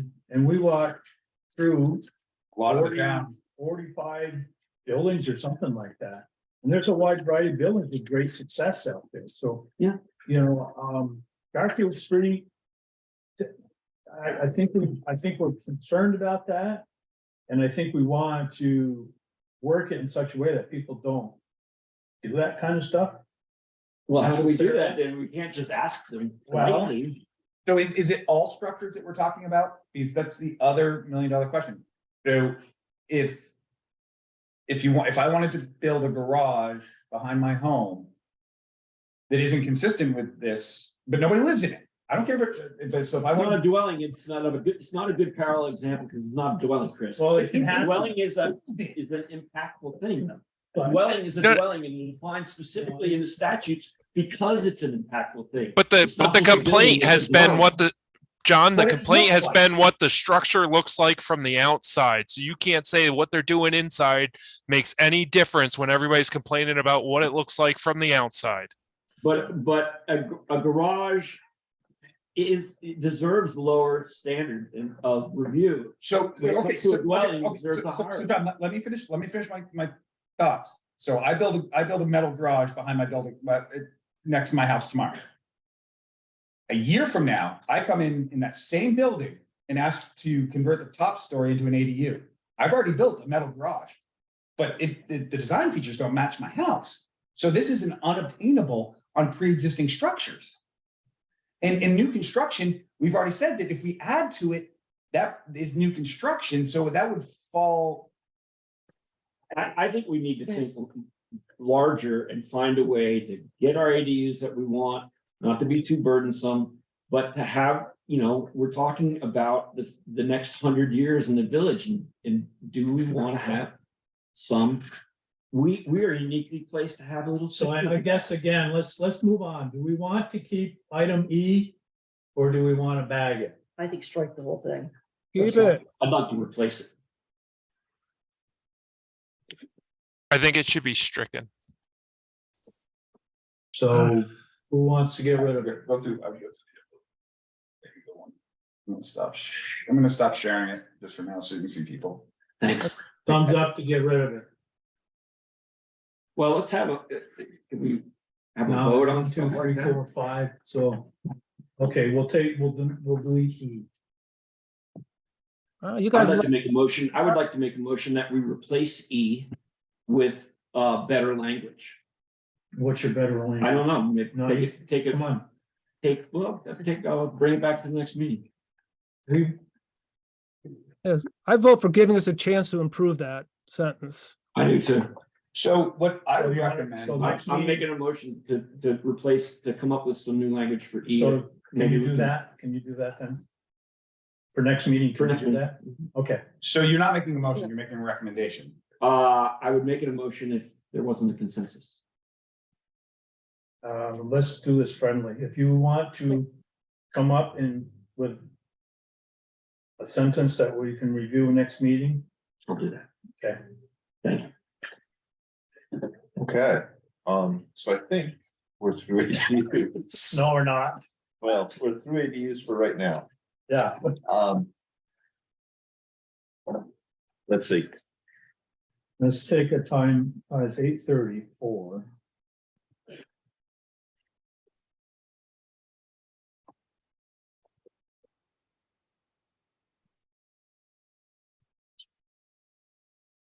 where would you like to go? How far do you want to go? How long do you want to stay? We have probably another 15, 20 minutes after you, so What? what's what the can we- temperature? What can we bang after this that we don't have? We to do can- tonight? Minutes? No, I would prefer to take part 2 of new business and defer it. That's what I'm wondering. And then go through administrative matters. Is there, That'll be quick. That's 5 minutes, I think, to get through all those, to be honest with you, yeah, with the exception of miscellaneous correspondence. well, I've got it all written now, chair notes, so people can refer to that. if we Okay. go to that. So does anybody have an issue, or I guess we need a motion, actually, to table item 4? So moved. Okay, John made a motion to move. Anybody second? Item 4, did you say, or did you say 3, the one we've been talking about? 4. Oh, wait, hold on. We're gonna defer that to next meeting. That's what the motion is. That's for item, Part 4, new business, part 2. item 4.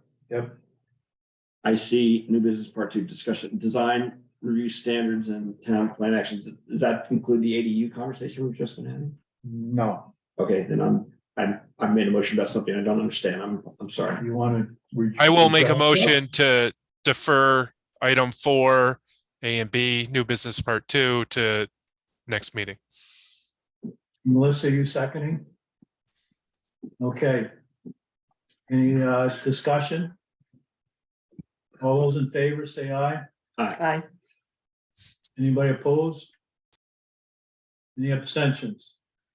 Okay, so we dealt with that, or we deferred it.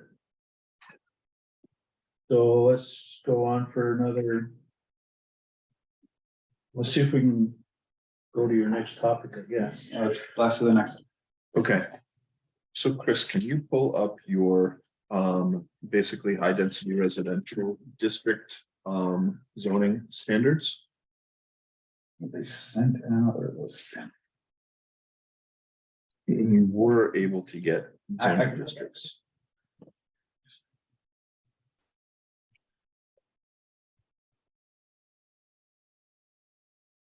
So while Chris is getting that, let's see, one of the things that we're discussing is basically then your existing regulations, and we started with your high density residential district, which is basically the core, the residential core of your village.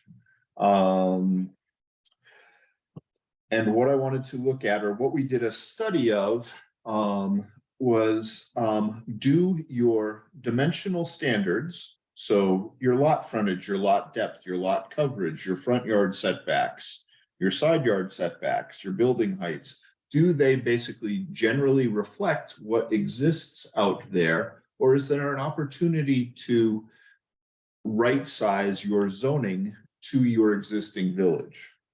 So when we looked at the maps, what we looked at were basically how many non-conformities do you have in the high density residential area? So for example, how many your lot frontage is 75 feet in the given area? How many lots are actually smaller? And most of the lots in your village high density residential district predate your zoning by a long time. Most of your houses in your village district predate your zoning by a long time. So should we change lot sizes, lot frontage, lot depth, lot coverage, your dimensional standards to reflect your existing village, get rid of pre-existing non-conforming uses and make it easier for those existing structures to go forward with changes if they wanted to? Does that make sense to everybody? Yep. Okay, great. So I want to start with basically with your lot depth of 75 feet. So I'm starting about halfway down the middle and I'm trying to start with some easy ones. So lot depth 75 feet. Thank you, Chris just highlighted it. In the study that we did basically of your village, every single unit basically met the 75 feet setback. We looked at different portions of your village and look at every single lot and in the high density unit, but in the sections that we looked at, everybody had lot depth greater than 75 feet. So I would tell you that there's no need to change the lot depth because all of your lots already meet it. It already reflects your fabric in your village. Lot coverage, basically a maximum of 50%. That's impervious surfaces, that's driveways, that's footprints, that's of all the buildings. Basically, again, in the study that we did, nobody had more than 50% impervious surface in your high density district, and therefore I would tell you not to change that. Your front yard setbacks are currently 40 feet. And then you can see behind it, it says 20 feet behind principal front line for an accessory. So that's, we just discussed that a little bit for the accessory dwelling unit. That's where that standard came from. We were trying to make an accessory dwelling unit similar to all the other accessory uses. But the front yard setback at 40 feet, and that's off the center line of the road, basically, and you've got a lot of older houses that are relatively close to the road. At 40 feet, it works. There weren't any in this particular section. You start increasing it to 45 or 50, you get a lot of people that are in your setbacks. But right now, your front yard setback works. So I So would, most of these roads are 3-rod roads, so that's like 25, the road takes 25 feet. yep, they're 15 feet off the road. And then you've got another 15 feet Yes. from the sidewalk essentially. Well, right, No. it's not, 25 feet isn't the edge of the pavement, it's the edge of the right of way. And so yeah, you're 15 feet back from the sidewalk. Is a way to think about it. Because generally your sidewalks are in your right of way. Seems like there's people that are close to 15 feet to the sidewalk. Not many. That's in the places that we looked, and we looked at the same places that the Forum on Sprawl study looked at in 2007, there weren't any. Okay, yeah. In this district, in this particular district. So, Pine Street.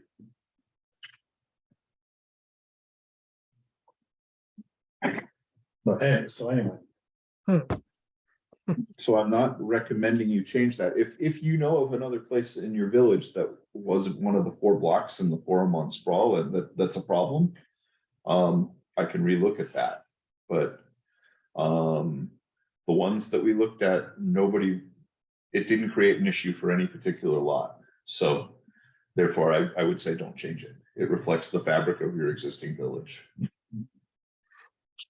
Okay.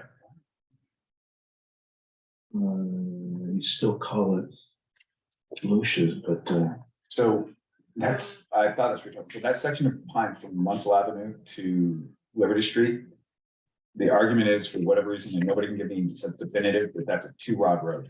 That one little section. is that right? That's been the argument when they were doing a sidewalk study. So I thought that was the property you were wondering about. Okay.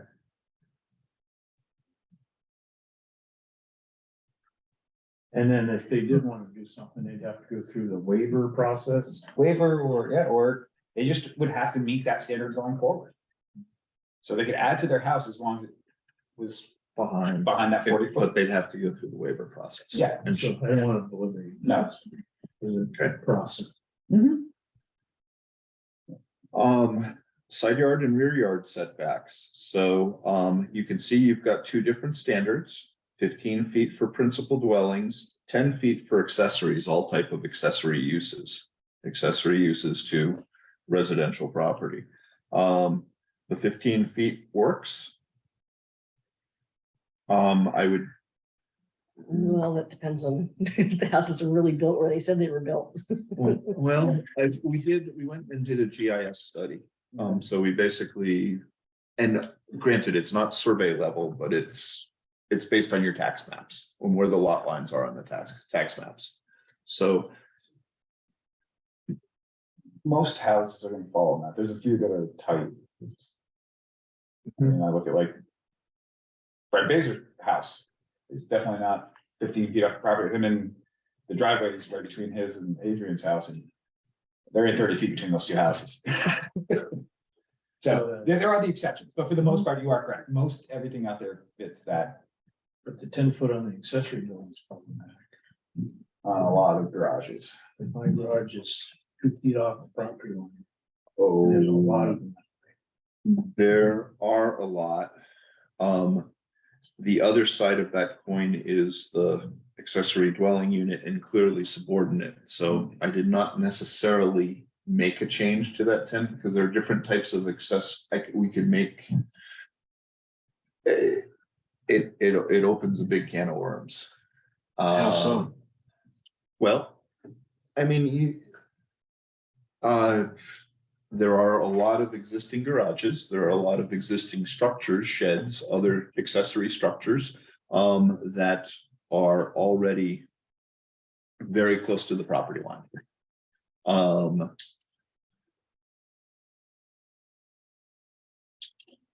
So they, the argument would be to take this to 0 if you wanted to basically make those conforming. But if you take that to 0, and we just had a long discussion about accessory dwelling units being clearly subordinate, do you want to put those on a 0 lot line too?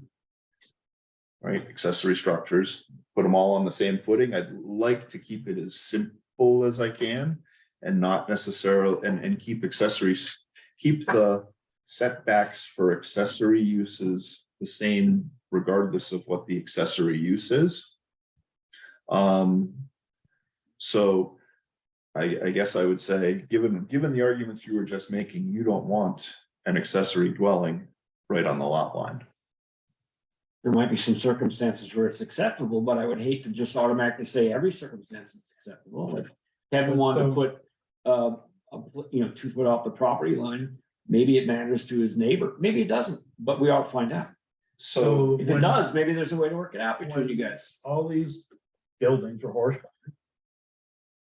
And the thing I have a concern about is if you look down a street, they're all on the left-hand side or the right-hand side, bang, bang, bang, bang. And it would abut up against your eaves dripped almost on your neighbor's property line. But it made your backyard as big as it could be. And as you require that building to come into the yard, you're losing yard. And you've got unusable space there, or you're giving your neighbor effectively. Yeah. Right. I mean, I think that you could have a building that's 2 foot off a line that if it's properly designed and the lighting and the HVAC is attended to in a way that, produces the least annoyance to neighbors, that you could do that. Well, I guess I'm trying to keep it simple, and I've heard at least 5 members of your committee say that they don't want to go to basically site plan review for every single family home. So does that ever become an issue from a zoning point of view? If somebody comes in and they've got stuff bumped up against the property line, or they want to bump something up against the property. Yeah, people ask all the time, and that's usually when we sit down, we discuss it, and it's you need to be 10 feet off, and they move it 10 feet off the line. And most people are good with it. You go much further than that, they might balk, because again, you're starting to eat up backyards, inside yards, which is what makes a lot of the space livable. Okay.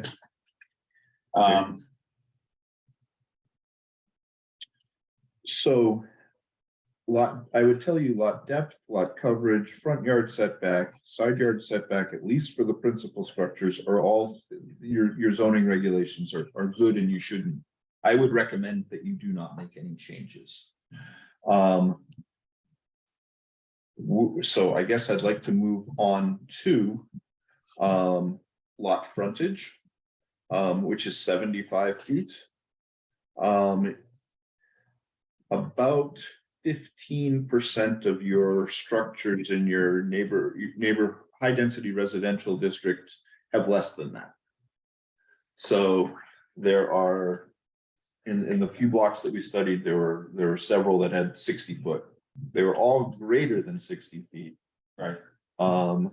So one of the things that you might consider if you wanted to make those conforming lots would be to reduce your lot frontage to 60 feet. It might mean that somebody with 120 feet could all of a sudden squeeze in another lot. It would also mean that some of your existing structures would basically be conforming and easier to redevelop for new housing, which is one of the purposes that we are talking about. So that would be one of the things that I would suggest that you consider lot frontage from 75 to 60 feet. So, I mean, I just look at existing lots that are 75 feet. Maple Street's a great example. The western side of Maple Street. From Ryan's house down to Wallaberry's, that whole side from Pine Street, from Pleasant to Pine, going that way on the left hand side. And if you look at all those lots, there's not a lot of space between the homes already. And do we want to give up and allow houses tighter and tighter in new build? That's just, it's a character issue for me. But that's. And those lots, less than 7. They're all 75, except for the very last one that they're building on right now. It's 74.5 feet, and they had to get a waiver from the DRB to do it when Kevin Harper was subdivided it. So they comply with. Right, what I'm saying is that just from a size perspective, I was just in Albany this past weekend, in the neighborhood we're in.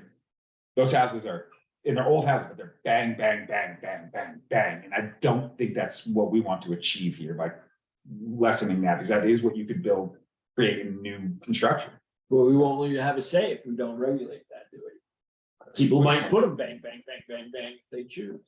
So if you have a non-conforming lot or a non-conforming situation, that precludes you from having an ADU or a duplex.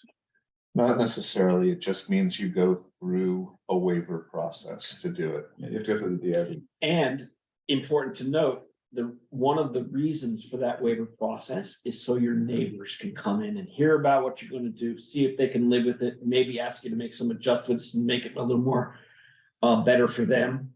You know, that's the process, and that's a process we want to encourage. We want That gets very subjective though. So What the do you mean? neighbors come in and say they don't like this or that or whatever. Well, So I neighbors think- come in and say, can I you think- please not shine lights in my bedroom windows? That's pretty reasonable. Okay, so let's go on. Or not park 6 cars there. So the question is to consider lot frontage. Lot frontage is one of the ones I'd like you to consider. Why don't I just outline the ones I want you to consider, and we'll give it to you for home, something to think about for next meeting. So I'll basically be, another way you could increase density if you chose to. Your residential lot size is 10,000 square feet in the HDR district, roughly 1/4 of an acre. Most of your lots comply with that. There are some that are about 8,000 square feet, roughly 1/5 of an acre. So you could, if you wanted to get them to comply, you could go to 8,000 square feet, 1/5 of an acre, rather than 10,000 square feet, 1/4 of an acre.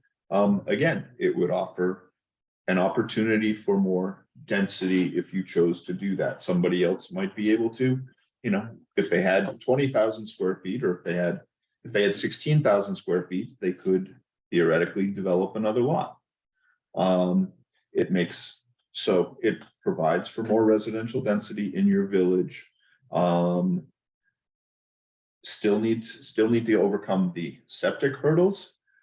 One thing you might consider, and this goes to the last item that we were going to talk about on the agenda, is H64, which is the omnibus housing bill that's currently working through it. 68 or 64? 68. 68, excuse me. Yeah. That's currently working through the legislature this session. They are talking about 4 basically places with both water and sewer systems. So that's not Bristol. No, it doesn't necessarily apply to you except for a really small section of Bristol. But a very important section of Bristol, right downtown, where it is the most dense, which is why. So in that zone, you know, we ought to think about the implications, because it probably would have some, right? We have a septic, we have a 30 or 40 properties served by that system, and it's in the Right. most dense area where you presume we want to have some say over how development goes. Well, I expect you're probably already denser in that particular area than HDR, 1 in 5 for in sure. HDR. Yeah. So I expect that particular area already meets what they're talking about in the statute. So, you don't have to do it in HDR, but it's the standard that they're trying to set for water and sewer villages.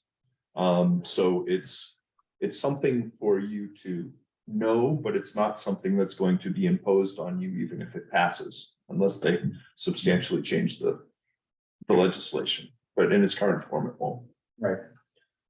I thought there were some aspects of it that could affect us along, particularly the concept of making duplexes permitted. Yeah, it's called the omnibus housing bill for a reason. There are lots of different things. There's about 20, 30. Yeah, the ones I pulled out, but that they would like to you change. can read them, but it's gonna make you mad. I've read them all. I mean, in H6A, Yeah, I've read H6A. okay. So, I think it's an overreach of federal or state control, but that's a personal opinion. On what? I'm opposed to it. I don't want the state in our backyard. Well, and I also don't want the state telling us we can't have rules that we might pass, you know, as a community. That's, Like, they shouldn't keep us from doing that or tell us to do that.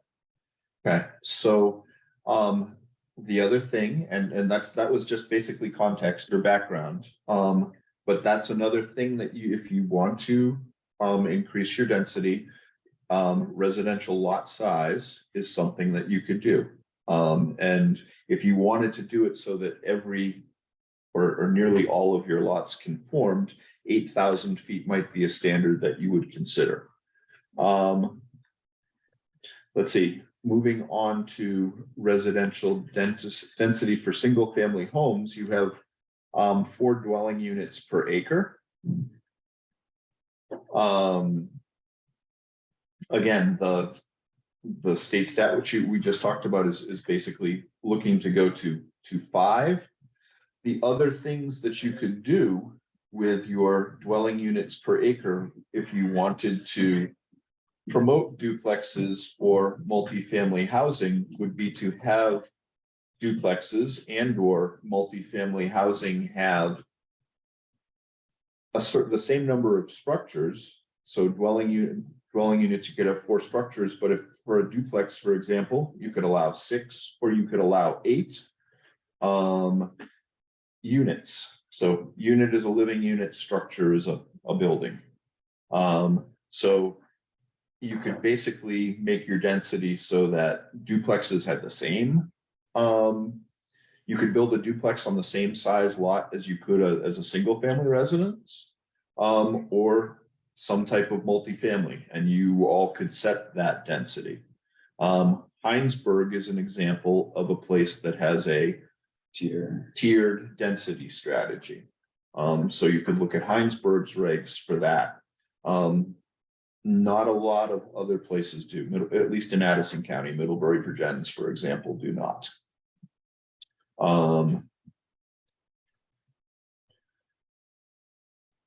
So I guess that would be another thing that I would ask you to think about for our next meeting. Building height is currently 35 feet. I've seen it everywhere in Addison County as 35 feet. It's related to basically how high a ladder could reach at one point, is basically Fire ladder. fire ladder. Seems high to me. It's a 3-story structure. So that's where it came from. You could increase height if you chose to. We might not have to, because there's something being considered that there's an allotment, you can have you can exceed the height under certain circumstances by, I think, 1 story. So we may not need to do anything and just let that exemption be the exemption, and if somebody wants it, they can apply for it. And yes, if the statute goes, or if the If proposed it statutory passes, changes yes. passes, yes. Lastly, footprint structure, and you have basically single family residences. Principal structures, you have a limit of 5,000 square feet, and accessory units, it's currently, or accessory structures, it's 900 square feet. And that's, 1,000. or yes, excuse me, it's currently 1,000. You just changed your accessory dwelling units from 1,000 to 900. I didn't know if you wanted to make that change there, or if you like the 1,000 square footprint. My only argument to keep it at 1,000 square foot footprint would be the accessory dwelling unit above a garage. Because of the peaked roofs, and you end up losing some of your footprint space for living space. Not if you're willing to put a virtually flat roof up there. Correct. So, but So attractive. So the other aspect of that is that we don't need to. if you want to make that a garage, I don't know what that does to go from 1,000 square feet to Well, 900. So so putting 2 cars in or whatever, you know. this brings up something I was gonna leave aside, but I'll just flag it. We can come back to it if there's a desire to, but I think we gotta wrestle with this idea that, you know, if you're gonna build an accessory dwelling unit, that's just say 1,000 square feet or 900 square feet on one floor, how do we as a zoning process deal with somebody who wants to build 2 times that, you know, because they want to have a garage or whatever on the ground floor and a living unit upstairs, which I'm not averse to, but then we're talking double the size of the building, all that. I just don't know how we deal with that in the process. So this is footprint. The 1,000 square feet regulates the footprint, not necessarily, it doesn't limit it to 1 story. And it doesn't touch overall square footage of usage. Right. So the only thing on footprint that I've looked at and have seen is some towns have done a percentage. It's trying to keep it in size, sort of like what you did here with 20% on height. It's also like 20, it can't be. The garage can't be bigger than Your accessory structure can't be bigger than your principal structure, which in theory, if you had a 900 square foot home, you could build a 1,000 square foot garage. Well, So that would be the one piece where that way it keeps the accessory buildings proportion to the primary structure. That would be my only recommendation. yeah, I mean, I think if we're considering a garage on one level and accessory use dwelling unit on a second level, that's 2 different things. Even though they're under one roof and behind a set of 4 walls, like how do we deal with that? Because But if you build a house, you can have 2 stories or 3 stories on your house. So what's the difference? You know? Okay, so well, I guess what I'd say there is is a let's difference. flag And then those it's that for it's a denser discussion. development, that's the difference. It says infill development, that's the difference. It's not the single family home, it's not the primary dwelling. That's the difference. Exactly. So my end around to. Finish it. Yeah, I guess what I'd like to do is have this discussion next month and just kind of flag those 5, 6 issues for us to work through next month. Mhm. Okay, Great. okay, great, Thank you. thank you. Do you have, I didn't take any notes today. Do you have that? I know you said the recommendations that you just gave us, do you have those written out somewhere? So I think is Peggy. Peggy's taking notes. I mean, I can go back and watch Peggy, it. if you can have them. I have done that before. I'll send them to you. Okay, that'd be I'll great. send them all to you. They'll be in the minutes. Thank you. Thank you. Could I just point something out that just fell in front of my eye as I was looking at this draft H68?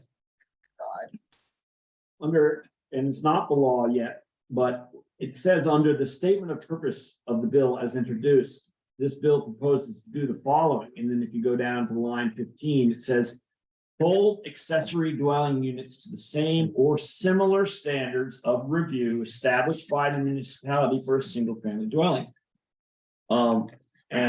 And it doesn't say less review than a single family dwelling. And I hope that as a board over time, we can consider some amendments, additions to our single family Okay, dwelling we rule. talked about that, John. So let's go on to administrative matters. The first item is approval of minutes. I'll entertain a motion to approve the minutes. I would move to exclude minutes. Okay, John, any seconds? I wasn't here, so. Do we have a second for the minutes? I think Melissa just put her hand up for a second. Second. Okay, any discussion? I didn't see who that was. Slim, Oh, Okay, Slim, who's second? Our bad. okay. Don't want to shut you out, Slim. Any discussion? Okay, everybody's willing to approve the minutes, say yes. aye. All right, Any opposed? Abstentions? Okay. Minutes passed. Zoning administrator report. Just one thing real quick, Kevin and I were talking about, the. One of the things that I noticed this year, when I was doing my town report, which is, I think, really important. We keep talking about needing more housing in Bristol. How much housing we're actually building every year, I don't think people have a good grasp on.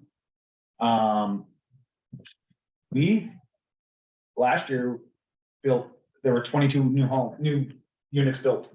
We're on average of the last 3 years of over 20 new homes a year. That doesn't include the 20 new units in the fire station apartments. I didn't have those, because those were a single commercial development. We've got a proposal in front of us right now for 11 new homes off Pine Street. So there is growth going on in our community. A lot of people don't feel that there is, but I think it's important for people to understand that there's actually, and I have a development that looks like another 8 to 10 units happening off Meehan Road potentially. So we're building, but we're not building in the village because we've sort of run out of dirt in the village is the issue. So I think we've run out of dirt, we've run out of the regs, have been surpassed by the reality, and it's made it hard to develop the dirt that is in the village. So, okay, thank you. Next is the ARPA funding committee. That's Rob. So that report is being put together to be sent to the select board. So I think we are kind of, most of us, in a wrap up sort of situation. I think we have one meeting left, Chris. Is that correct? So that will all be going to the select board after town meeting day. Okay, Does that mean you have a final proposal? I'm sorry, I wasn't here last meeting. Yeah, there's 20 items that are prioritized that will be sent to the select board. And that'll be in the report that we made public probably in a week or two. And then the last item is miscellaneous correspondence. It's all detailed in the chair notes as well as the actual documentation. So I think most of the stuff you can just look at your leisure. There was an outreach, and I was hoping I would have time to talk about it, but there was an outreach from the Department of Home, DHCD, looking at helping us do an NDA, neighborhood development area.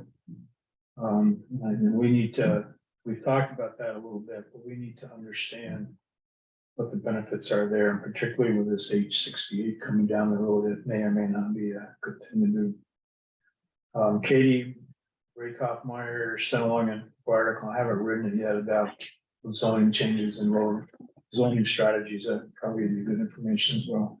So unless anybody's got any specific questions on what was attached for miscellaneous correspondence. Was there any material supporting the, it was like the last item. It was a request to do something, I'm not sure, regarding the Dunchy block. Oh, so on the there's a parking lot in the chair notes, and that was brought up by the owners of Bristol Suite at one point, and we said as we go through these regulation changes, we would consider that request. And it is there as a reminder in the parking lot. So we haven't gotten there yet. So before we get to that conversation, whenever that's going to be, could we pull out all the permits that relate to that building over the last, since they turned it into an inn? Sure. Looking tonight? Nope, just in time to review before we have that conversation. So, yeah, so I'm not exactly sure when that. Give me an email. I will, I'll remind you. Thank you. So. No discussion there. Is there any public comment? Jimmy dropped off. Is there any public? No, there's no public, so that takes care of that one. I'm entertaining a motion. Motion to adjourn. Second. Okay, all in favor, say aye. Aye. Anybody opposed? Okay, thank you. Thank you. Thank you all. Have a good night. Good night.